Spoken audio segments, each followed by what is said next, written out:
Tudo bom com vocês? Então, Direito Previdenciário, professora Adriana Menezes. E o tema hoje vai ser Seguridade Social. Mas Seguridade Social, né, o primeiro item de edital de Direito Previdenciário fala de Seguridade Social, conceito, organização, princípios e evolução legislativa. Então, vamos começar com a evolução legislativa da Seguridade Social e também da Previdência Social. Se vier, a Previdência Social teve os seus primórdios, ou a Seguridade Social, ela começa a ser pensada em tanto faz, né? Numa prova objetiva, você pode colocar correto os dois termos. E por quê? Porque naquela época, né, nós não tínhamos ainda a definição propriamente do termo Seguridade Social, certo? Aí eu falo, aquela época qual? Nós temos que, no século XVII, né, no século XVII no início do século XIX, nós temos o nascimento, né, de talvez uma assistência, uma previdência, e eu vou explicar por quê, nascendo a ideia ali em dois países. O primeiro, a Inglaterra, com a chamada Lei dos Pobres, ou Poor Law, tá? Que vai, né, passar o Estado a se preocupar com os infortúnios sociais do trabalho. E em 1818, nós temos na Alemanha uma figura muito importante da época, o chanceler Otto von Bismarck, que também começa o Estado a interferir, a criar assistência aos necessitados. E por que esses dois países saem na frente, né? E justamente nessa época? Ora, nós estamos, naquela época, em plena Revolução Industrial, e onde a relação de trabalho havia se alterado. As pessoas já não estavam mais naquela condição de feudalismo, tá? Do senhor feudal, dos vassalos, naquelas grandes propriedades, mas as pessoas se deslocaram para as cidades para trabalharem, né, nas oficinas, nas fábricas que surgiam. E esse surgimento dessa era, na Revolução Industrial, a gente sabe que a Revolução Industrial, o berço é a Inglaterra, né? Nós tivemos naquela época o início de uma condição do trabalhador sem qualquer proteção social. Ele vem para a cidade, ele vem trabalhar, mas ele se depara com alguns infortúnios sociais do trabalho, como a incapacidade ou a invalidez, a morte, né?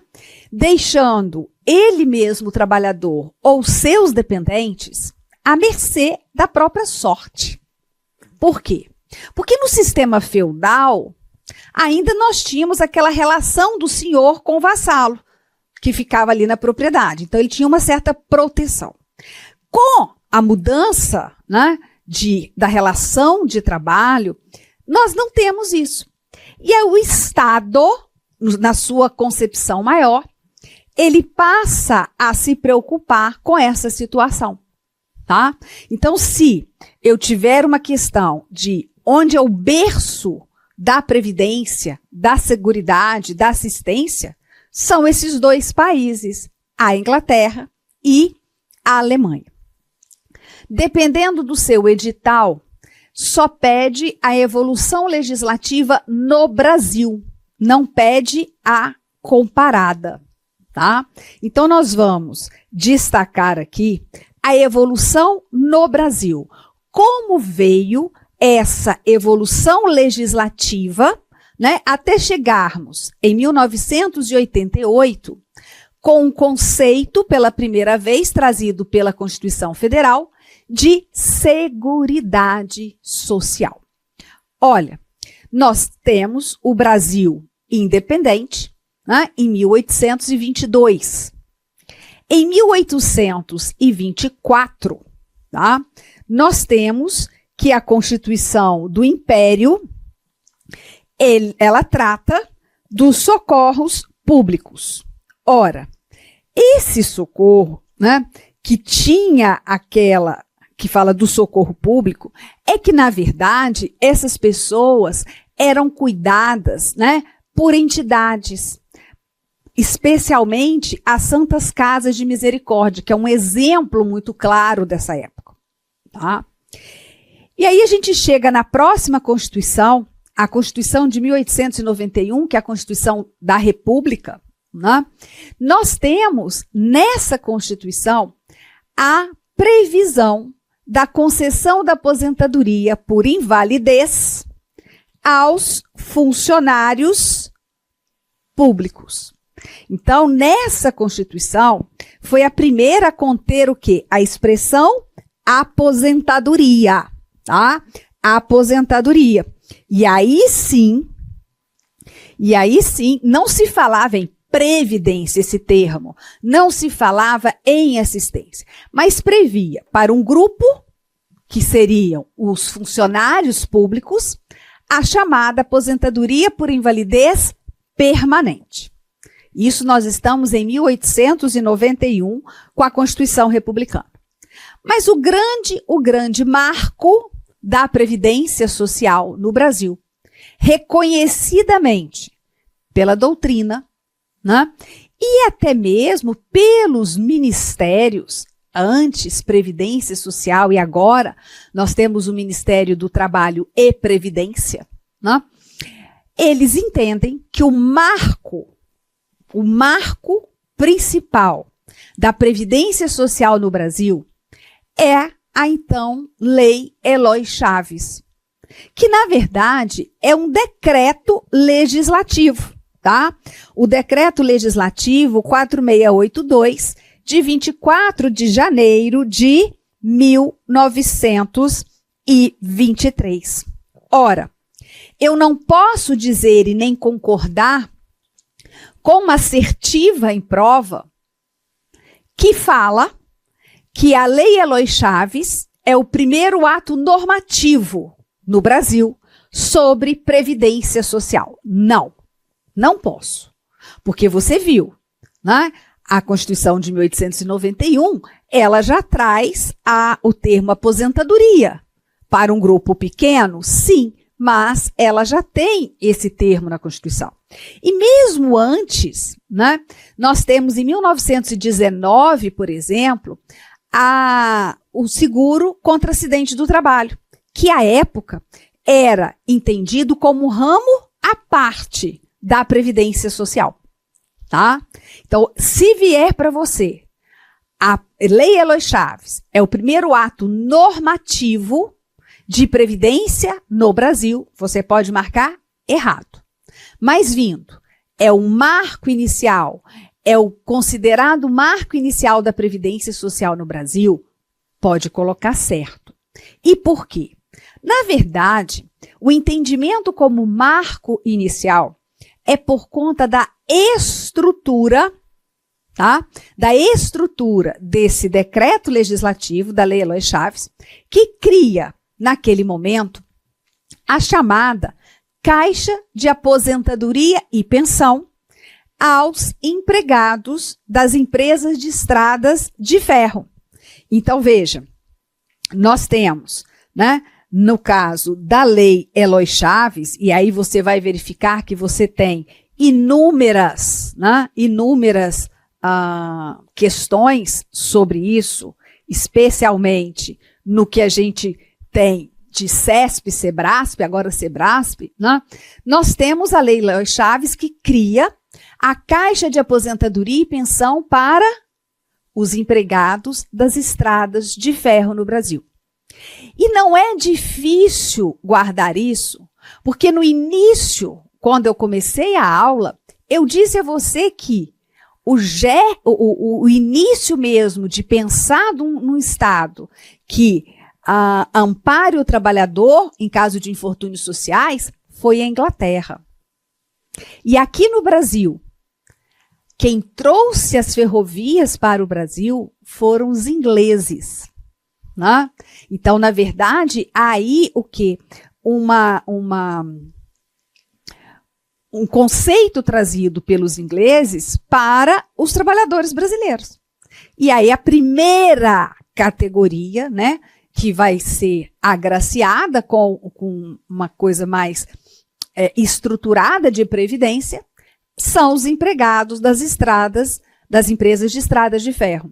Só que essas caixas de aposentadorias, elas não tinham a participação efetiva do Estado. O Estado não administrava essas caixas de aposentadoria, porque elas eram por empresa. Então, quem administrava a caixa de aposentadoria e pensão era a própria empresa.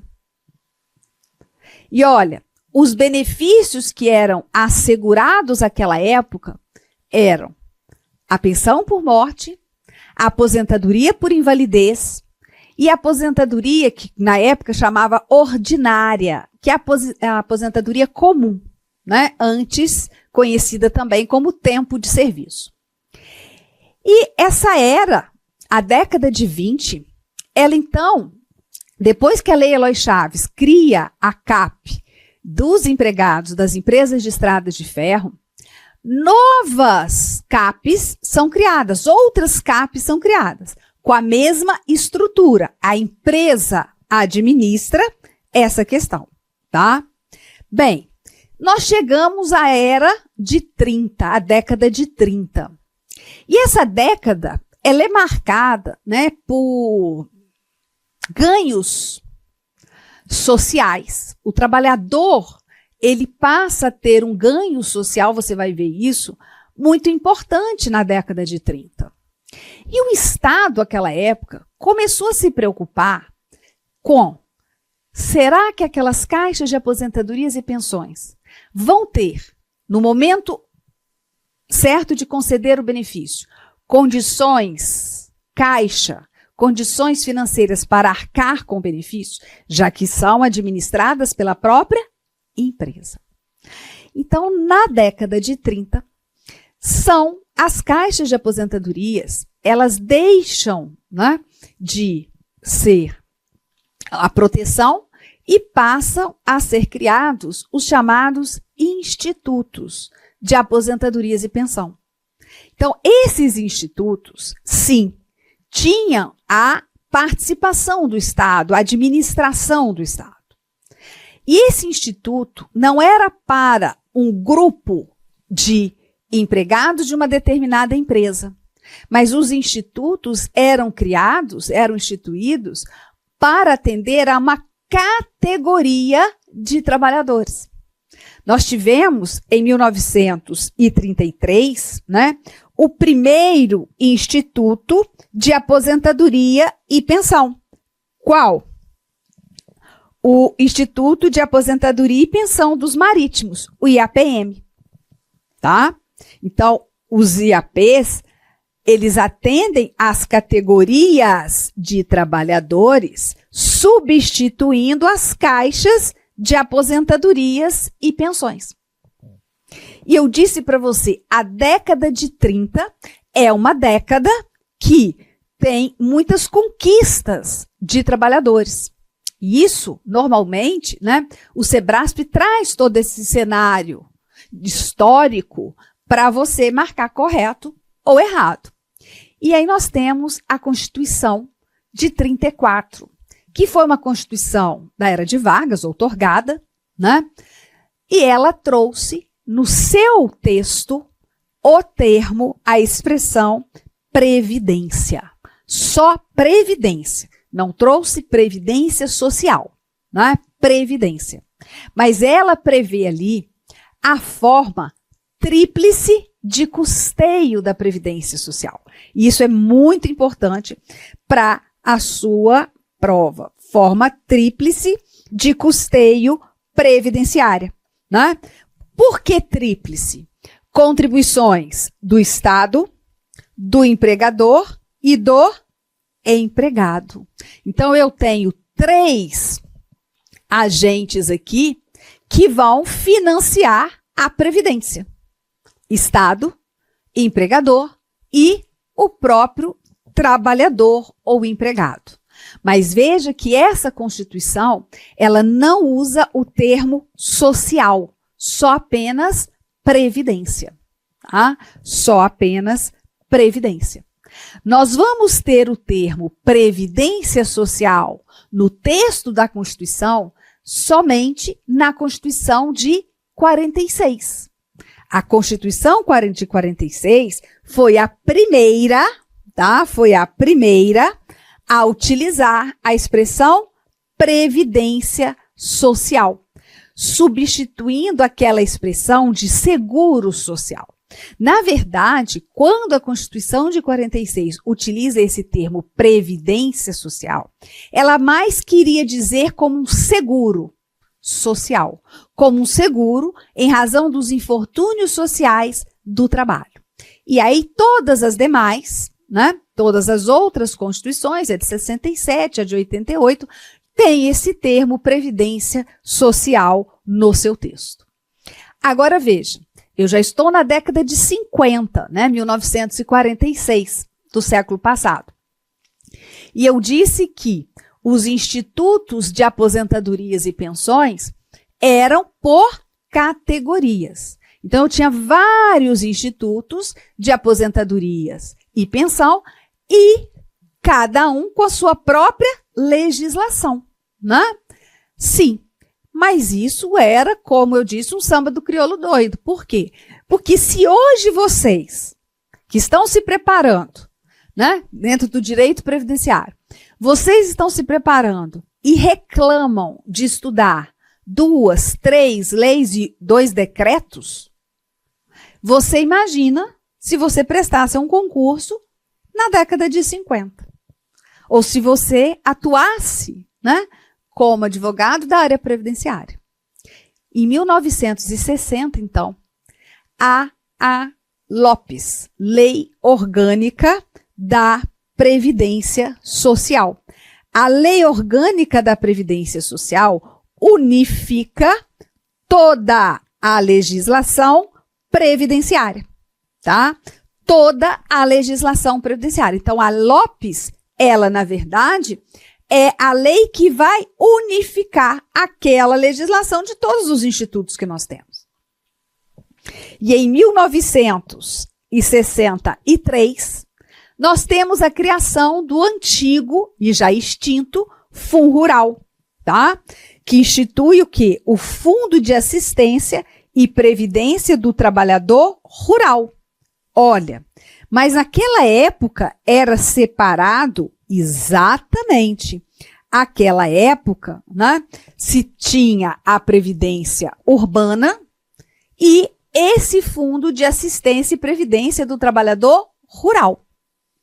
Em 1966, o Decreto-Lei 72 institui o chamado INPS, Instituto Nacional de Previdência Social, onde são unificados todos aqueles institutos de aposentadoria e pensão. Então, os IAPs, ou IAP, né, eles são unificados e a Previdência, então, passa a ser administrada pelo INPS, Instituto Nacional de Previdência Social. Há uma questão antiga e que ela foi muito questionada há uns 5, 6 anos, que é quando é mesmo que o INPS passa a existir.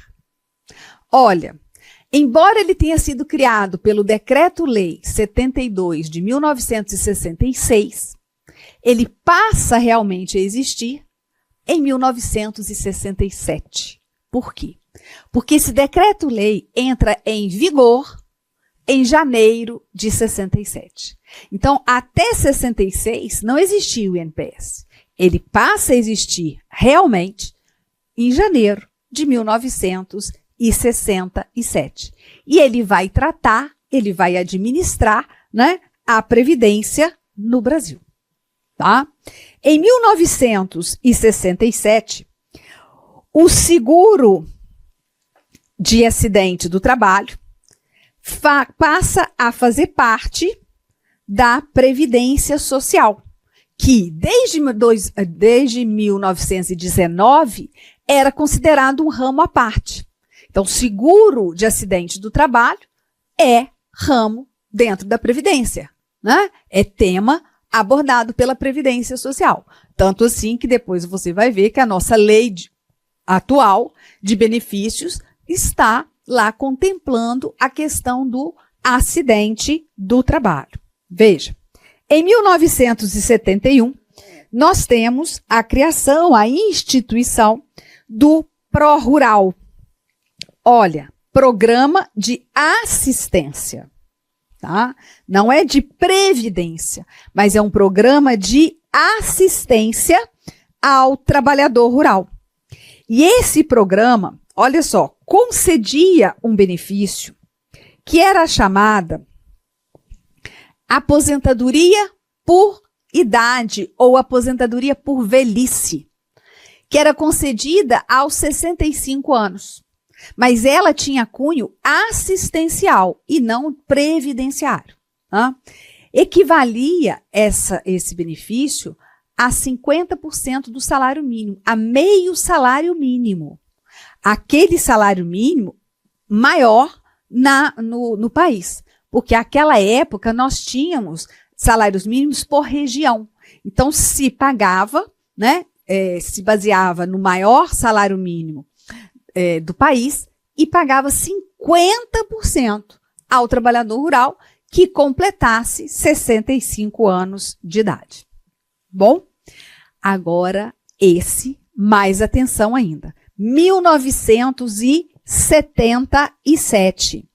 1977, nós temos a criação do Simpas. Olha, a criação do Simpas. Sistema Nacional de Previdência e Assistência Social. Olha como há uma evolução muito grande.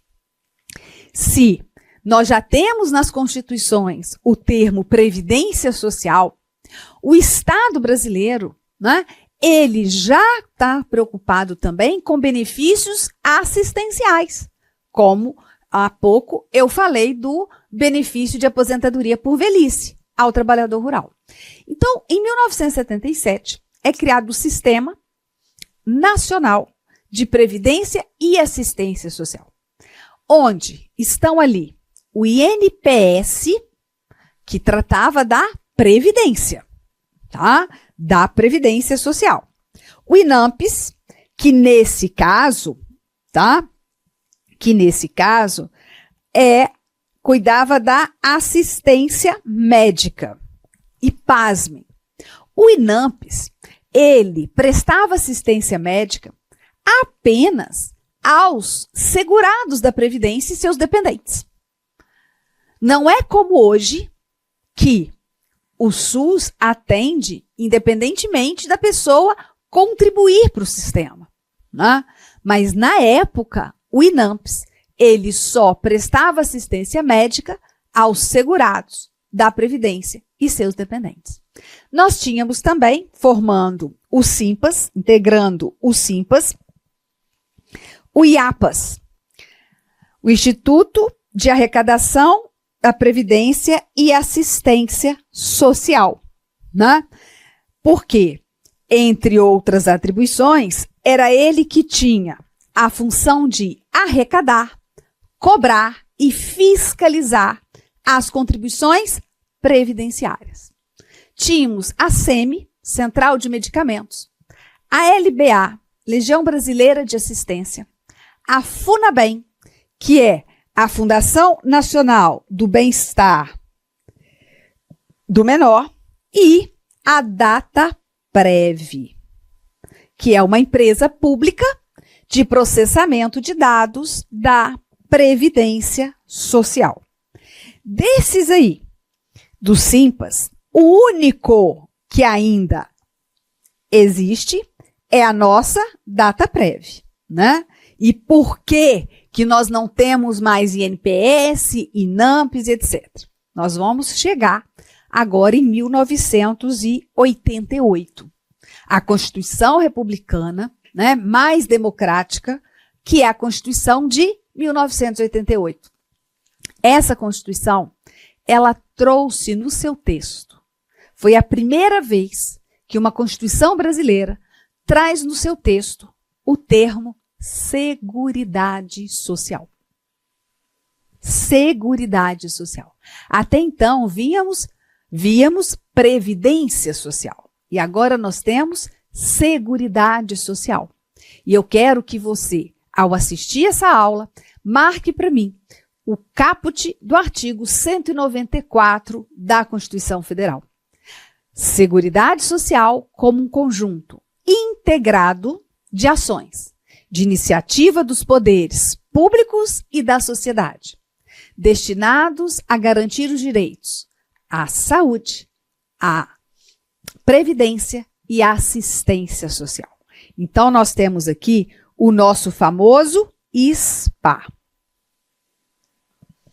Saúde, previdência e assistência social, tá? Então, pela primeira vez na Constituição brasileira, nós temos o conceito de Seguridade Social, tá?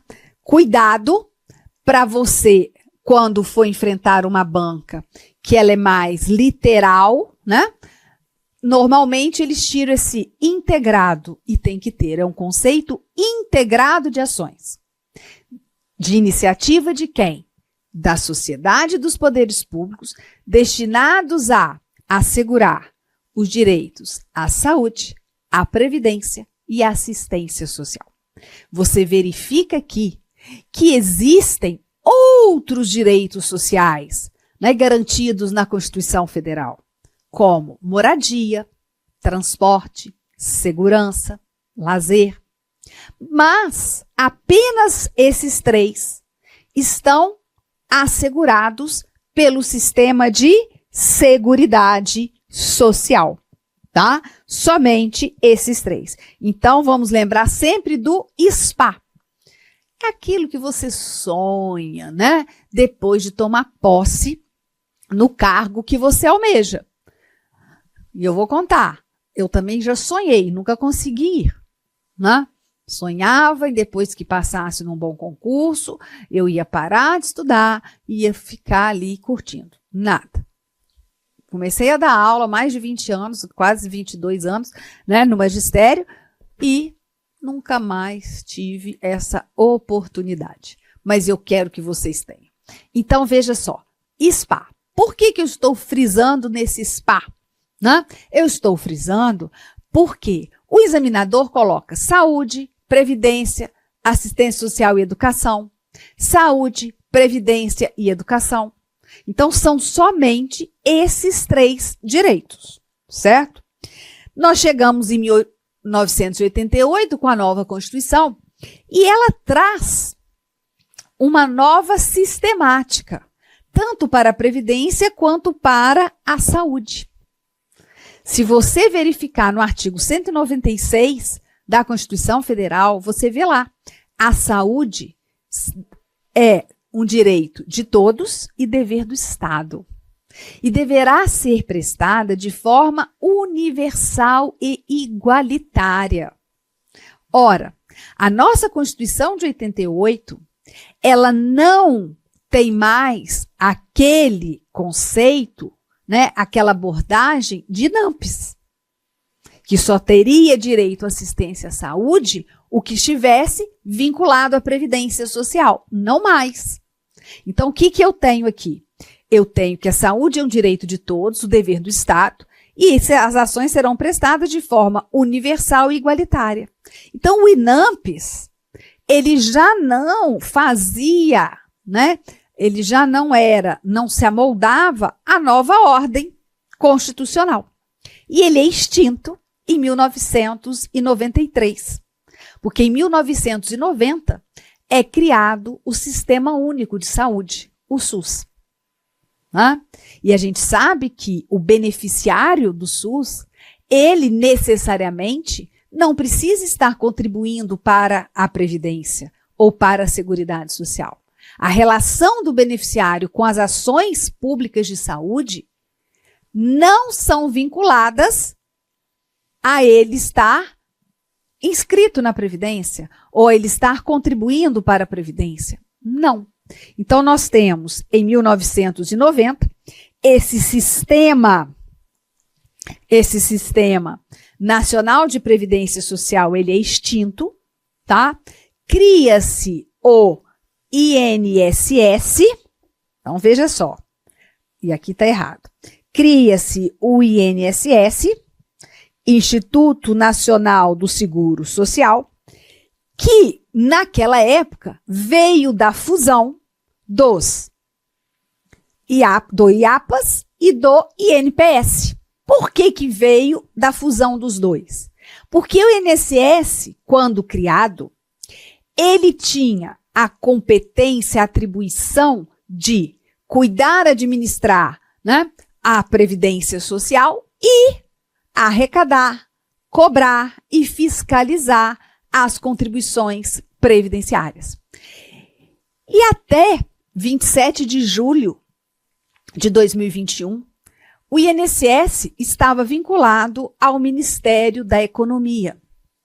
Agora, ele está vinculado ao Ministério do Trabalho e Previdência Social. Então, Ministério do Trabalho, eu vou corrigir para colocar na área do aluno, correto, né? Mas o PDF está correto. Trabalho e Previdência. Esse ministério, ele foi instituído pela MP 1058 de 2021. Então, ele sim é uma autarquia federal que atualmente está vinculado ao Ministério do Trabalho e Previdência, tá? Ao Ministério do Trabalho e Previdência. Ora, com o novo conceito de Seguridade Social e a nova abordagem sobre Previdência, nós tivemos a criação de uma lei de benefícios e de uma lei de custeio da Seguridade Social. Em 1991, atendendo a um comando constitucional previsto lá no artigo das disposições constitucionais transitórias, né? Não precisa ler isso, mas só sabendo que em 1991, exatamente em 24 de julho de 91, foram publicadas duas leis. A Lei 8.213, que trata do regime geral de previdência social e do plano de benefícios da Previdência Social. E a Lei 8.212, que é a lei que trata do custeio da Seguridade Social. E essas leis, né, são importantes para o nosso estudo. Sim, não dá para estudar direito previdenciário sem passar por essas leis. E aí eu chamo a sua atenção, se você estiver iniciando, né, o seu contato com o direito previdenciário, preste atenção, mas se você já está há um tempo também, preste atenção. A Lei 8.212 e a Lei 8.213, ela vai apresentar alguns artigos que já não são mais compatíveis com a Constituição Federal. Por quê? Porque nós vamos ver, nós tivemos uma reforma muito grande em 2019 e que trouxe modificações quanto à contribuição do segurado desempregado, doméstico e trabalhador avulso, alteração na forma de cálculo dos benefícios, alteração na forma de concessão de aposentadorias e pensões, pensão por morte, mesmo também o valor do auxílio reclusão. Então, cuidado, porque Ah, mas por que não alteraram a lei? Né? Normalmente, quem não é da área jurídica tem todo o direito de pensar isso. Não tem obrigação nenhuma de entender, né, sobre hierarquia de normas. Olha, a emenda constitucional, quer dizer, ela alterou a Constituição, então ela tem status hierárquico acima da lei. Então vai prevalecer o que está na emenda e não o que está na lei. E para regulamentar todas essas modificações que nós tivemos, que eu vou trazer aqui, o decreto 3.048 de 99, que regulamenta essas duas leis, foi atualizado em 2020 pelos decretos 10.410 e 10.491. Ah, eu vou ter que estudar esses 3 decretos? Não. Você só precisa estudar o decreto 3.048, porque ele já está atualizado, né, por esses 2, com a regulamentação que veio com a reforma de 2019. Então, não precisa... eu vou pegar, professora, onde eu consigo o decreto 10.410 que todo mundo fala? Não precisa, porque as modificações que ele trouxe já estão no decreto 3.048. Então, é esse que nós vamos estudar. E determinados benefícios nós só vamos encontrar no decreto, na regulamentação, porque veio a emenda e depois a regulamentação. Eu não vou conseguir achar a chamada aposentadoria programada na Lei 8.213. Não consigo. Por quê? Porque a época não existia. Ela veio com a reforma de 2019. Então, o decreto é muito importante para você poder estudar agora o seu conteúdo, tá? Em 98 e 2003, nós tivemos 2 reformas trabalhistas, tá? 2 reformas trabalhistas. Previdenciárias trabalhistas, coisa horrorosa, né? 2 reformas previdenciárias. A de 98, que, à época, cria a chamada aposentadoria por tempo de contribuição. Então, você vai verificar ainda que nós vamos passar por regras de aposentadoria por tempo de contribuição, depois da reforma de 2019. Nessa emenda, é abolida a aposentadoria por tempo de serviço e cria o conceito de tempo de contribuição. A emenda 41 de 2003, ela atinge principalmente, tá? Principalmente o servidor público e extingue o que a gente chama de integralidade e paridade. Os servidores que ingressarem no serviço público, ocupando cargo efetivo, depois da entrada em vigor da emenda 41, então, após 31 de dezembro de 2003, ele não tem mais o direito de se aposentar com o valor da remuneração da ativa e nem ter, né, a paridade na remuneração com os servidores ativos. Então, isso termina na emenda 41 de 2003. Ah, mas quem ingressou antes ainda continua com esse direito? Sim, ainda continua, né? As reformas não retiraram o direito à integralidade e à paridade do servidor público que ingressou até a data da emenda 41 de 2003. E essa emenda, ela traz também uma outra coisa bem importante que nós vamos precisar, né, para outros temas, é a contribuição dos servidores inativos e pensionistas para o custeio do seu próprio regime de previdência. Então, nós temos nos regimes próprios, e vamos estudar como eles, quais são as características.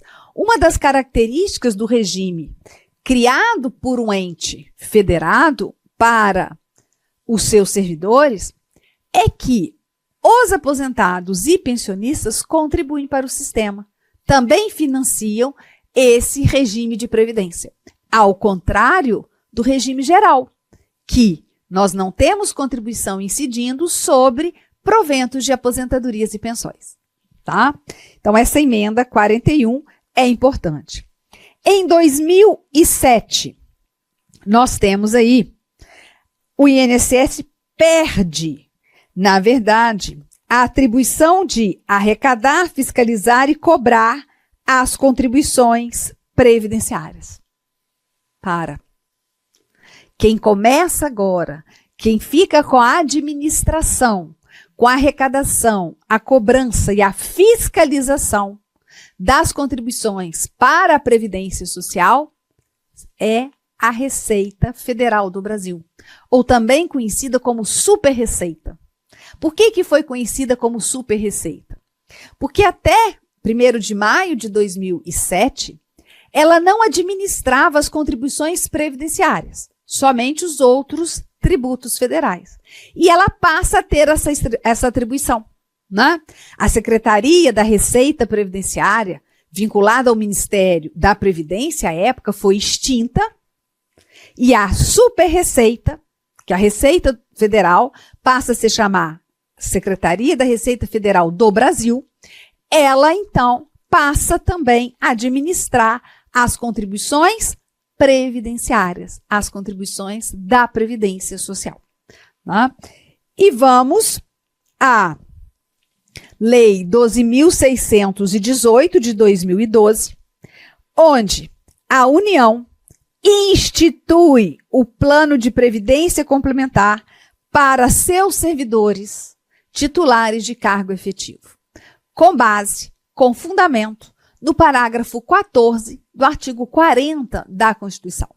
Quando eu vou falando, citando alguns artigos, é porque eles são mais importantes. Então, anota, lê o artigo de uma vez, né? Para você já ir se acostumando com as redações desses dispositivos. Então, veja só, a União, com base, com fundamento, no parágrafo 14 do artigo 40 da Constituição Federal, institui para os seus servidores o regime de previdência complementar. E aí, em 2012 mesmo, é criada a FUNPRESP-ESE, Fundação de Previdência Complementar do Servidor Público Federal do Poder Executivo. A FUNPRESP, atualmente, ela contempla servidores do Poder Executivo Federal, do Poder Legislativo e do Tribunal de Contas da União. Mas, por que eles são do Legislativo? Porque houve um convênio de adesão para que esses servidores pudessem participar dos planos de benefício da FUNPRESP-ESE, já que a FUNPRESP-LEGE, que seria para o Legislativo Federal, não foi instituída. Foi instituída também a FUNPRESP-JUDE, tá? Pela resolução do STF, para contemplar benefícios e administrar benefícios de previdência complementar para os servidores do Judiciário Federal. Bem, eu chego a 2015. 2015 eu tenho uma lei complementar 152 que amplia a idade para aposentadoria compulsória do servidor. E a aposentadoria compulsória do servidor público, né, de qualquer ente federado. Então, seja a União, o Estado, o DF ou o município, que tem o seu próprio regime de previdência, lá nós vamos ter o servidor aposentado compulsoriamente aos 75 anos de idade. Chegamos a 2017. Sim, 2017 nós temos uma reforma trabalhista que vai repercutir na seara previdenciária, tá? Repercutir na seara previdenciária. Como? Olha, tem coisas que a reforma trabalhista trouxe que estão regulamentadas no decreto da Previdência. Por exemplo, o empregado com contrato intermitente, ele é considerado empregado segurado obrigatório do regime geral. Mas eu só vou encontrá-lo no decreto e não na lei, nas leis 8.212 e 213. Por quê? Porque esse Instituto do Contrato de Trabalho Intermitente, ele veio com a reforma trabalhista. A reforma trabalhista, ela retira da incidência de contribuição previdenciária os valores recebidos a título de diárias de viagem, de qualquer valor. Isso também nós vamos encontrar a repercussão onde? No decreto, quando falarmos sobre salário de contribuição, né, a base de cálculo da contribuição previdenciária dos segurados. Então, veja que, realmente, nós temos algumas modificações na área trabalhista que tiveram que ser regulamentadas pelo nosso decreto, um decreto da Previdência Social, porque repercutiu na seara previdenciária. Então, veja lá. Em 2019, nós tivemos duas reformas. A chamada mini-reforma, ou reforminha, pela Lei 13.846 de 2019, né? Tivemos, em janeiro de 2019, duas MPs, a 871 e a 870, que depois foram convertidas em lei, com alguma modificação, a MP 871, mas ela trouxe uma mini-reforma da Previdência, tá? Por que uma mini-reforma? Porque ela só pôde modificar o que poderia ter sido por lei, né? Medida provisória ou lei.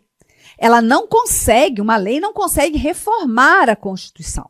Mas nós já tivemos, por exemplo, o auxílio reclusão, ele passa a exigir carência de 24 contribuições a partir de 18 de junho de 2019, coisa que não existia antes. Ele era um benefício concedido sem a exigência de carência mínima de contribuições. E, finalmente, né, que é o monstro que as pessoas se debruçam e às vezes se desesperam, não é o caso aqui de vocês, não vão desesperar porque nós estamos aqui para ajudá-los a compreender a grande reforma, né, no final de 2019, em 13 de novembro, que veio pela Emenda Constitucional 103. Professora, eu preciso estudar especificamente o que dispõe a Emenda Constitucional 103? Não. Eu aconselho o seguinte: se estiver estudando para concurso, mesmo que o edital traga Emenda Constitucional 103, estude o decreto 3.048. A emenda constitucional, ela é bastante confusa, tá? Principalmente para quem está estudando com tantos temas e com dificuldades em outras matérias também. Então, não vale a pena, só vai confundir a sua cabeça. E por que não vale a pena? Porque o decreto 3.048, ele está regulamentando as modificações que nós tivemos na emenda 103. Então, eu não preciso. O decreto, ele está muito mais, né, tecnicamente escrito, muito mais organizado do que a própria emenda. Então, eu não preciso, para o meu concurso, estudar especificamente a emenda constitucional. Basta que eu estude o decreto 3.048, os temas, né, que vieram trazidos. Então, veja, essa emenda constitucional, ela também muda o conceito da chamada aposentadoria. Aquela aposentadoria por tempo de contribuição, que tinha sido instituída pela Emenda Constitucional número 20, ela passa, né, a não existir mais para os segurados que se filiam após a sua publicação. Então, quem se filia a partir de 14 de novembro de 2019 não tem direito à chamada antiga aposentadoria por tempo de contribuição. Não. Ele vai ter direito à chamada aposentadoria programada, que vai exigir cumulativamente idade e tempo de contribuição. Idade e tempo de contribuição. Nós tivemos nessa emenda também a mudança, né, da forma de cálculo dos benefícios.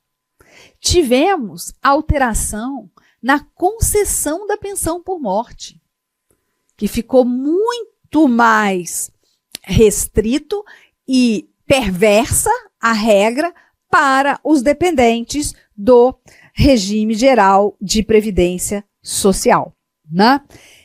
Nós temos, entre outras mudanças, a vedação da criação de novos regimes próprios de previdência social, tá? De previdência social. Então, os entes federados que instituíram seus regimes próprios até 13 de novembro de 2019, ótimo. Os outros municípios que não conseguiram, não fizeram, não podem mais instituir regime próprio. Então, regime próprio são aqueles que foram instituídos até a data da emenda 103. Outro eu não tenho. Tá certo? Mas nós vamos ver as modificações trazidas pela emenda constitucional ao longo do seu curso.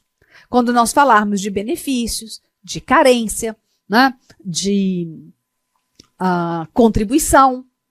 Então, isso tudo vai ser abordado. E eu vou trabalhar com o que eu já falei, com o decreto 3.048, certo? Então, nós fizemos aqui, né, uma evolução da legislação previdenciária, como que a Previdência surge no Brasil, qual é o marco mesmo considerado, né, o marco inicial da Previdência do Brasil, a Lei Eloy Chaves. Gente, eu estou cansada de fazer questões sobre Lei Eloy Chaves, especialmente se for a banca Sebrae.